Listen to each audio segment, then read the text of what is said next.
आज हामी यमरी कसरी बनाउने भनेर हेर्दैछौँ। यो हो चामलको पिठो, यो हो चाको। यसमा चाहिँ तिल, बदाम, नरिवेल अनि त्यसपछि चाको।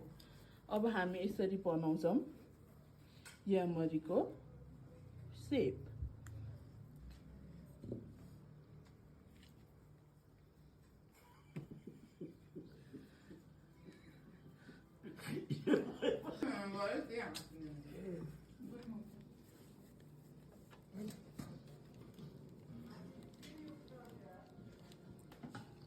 अब हामी चाकु लिएर यसरी हाल्छौँ।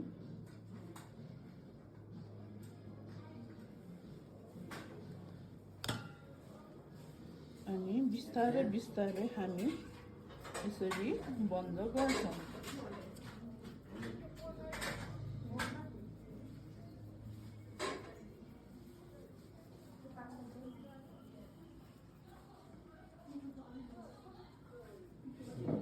यसरी हाम्रो यमरी तयार हुन्छ। अनि अब हामी मोमोको भाँडामा यसरी बनाउँछौँ र पाक्नलाई छोडिदिन्छौँ 10-15 मिनेट।